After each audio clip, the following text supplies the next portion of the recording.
Oh, yeah. Good? Good. Excellent. I'm going to start off basically with a station identification, and we're going to go for 45 minutes, and we'll move from there. Good morning and welcome to WGTD 91.1 FM. I'm your host this morning, Mireles, and thank you for your listenership. We always appreciate you taking time out from your busy schedule and listening to WGTD 91.1 FM throughout the day. And Community Matters comes to you every Saturday morning from 11:15 to approximately 12 noon. And again, thank you for participating with your supportive listening. Well, we have two interesting guests here, and certainly Mr. Mireles, Carlos, is not a stranger to Community Matters. He's been on here some years ago when we first begun this program and was talking about the wheelchair basketball team. At that time, he was the coach of the South Shore Breakers. Yes, South Shore Breakers. Yes, and he used to practice at the Dr. John Bryant Community Center, where I was once the director, and all the team members used to come in and practice there at least once a week or so, and also host games there as well. Well, Mr. Mireles has brought an interesting gentleman with him this morning, and his name is Barber, and he's a premier player for now. The new name and the new team is the Wisconsin Thunder from Division III. Yes. And we welcome you both to Community Matters this morning. Thanks, Morris. Thanks for inviting us. Absolutely, thank you. Thank you.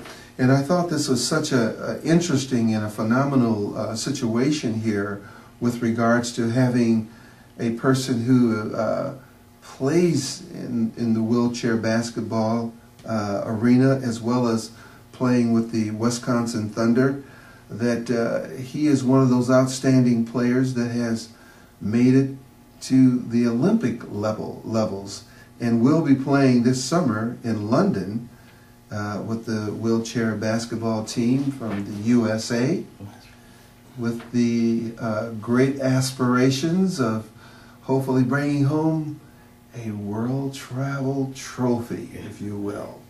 And I think that's pretty phenomenal, and I thought that that was certainly one of the inspirations that certainly inspired me to want to interview both of you this morning.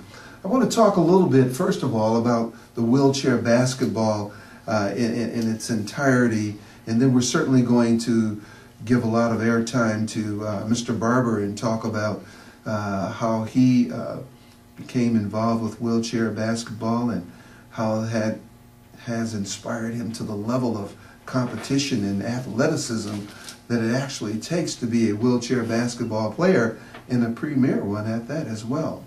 But first, Coach Carlos, would like to know, wheelchair basketball, why has this particular sport become so popular for individuals that are apparently wheelchair bound to that degree?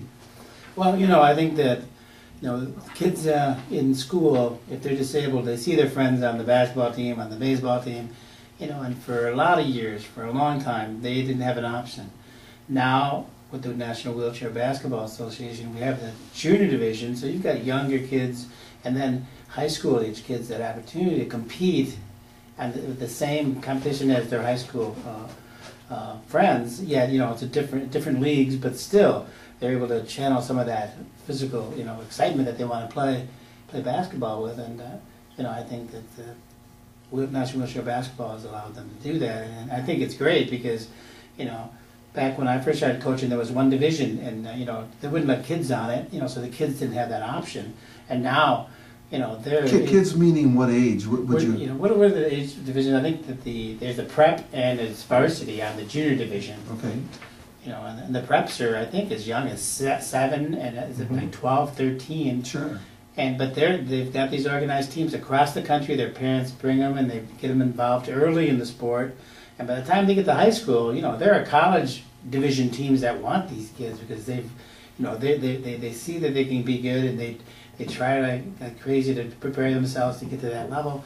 And it's really great to see. Like in the old days, if somebody was disabled in the family, it was kind of like, oh, well, keep in the back room. Shelter them, if you will. But yeah.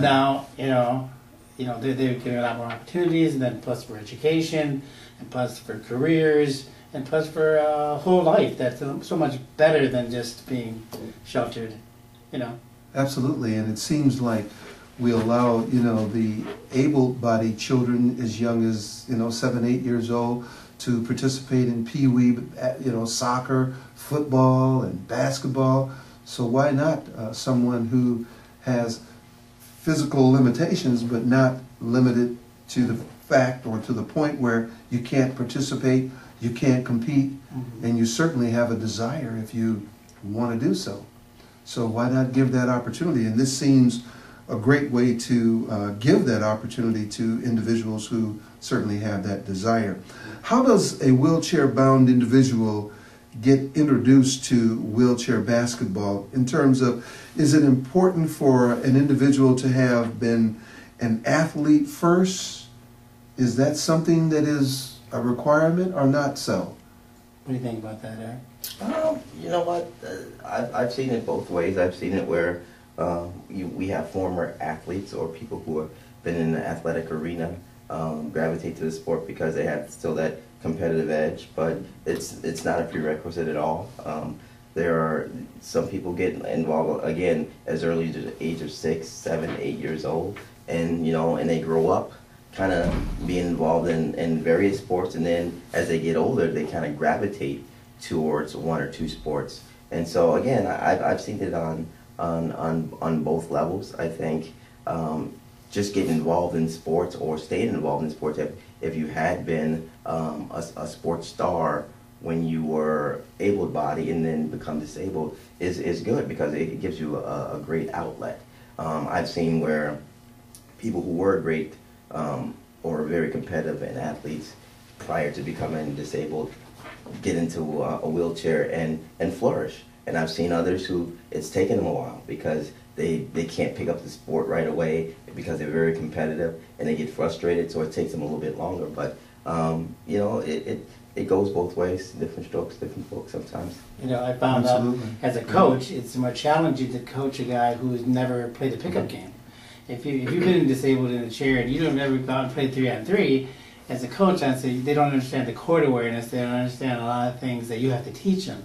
If a guy's played high school ball, gets injured, he knows the pick and roll. He knows that he's got to set a screen. He knows the defensive, how to help on defense. Maneuvers, yeah. Yeah, so it's easier in that respect. But still, once they get into it, a lot of times I'll see guys who I think, man, they got great potential. They're going to be so good, yet they have no desire to really take it to the next level. And you got other guys who really don't have the physical capabilities or the talent to be much better, but they try like crazy to do it.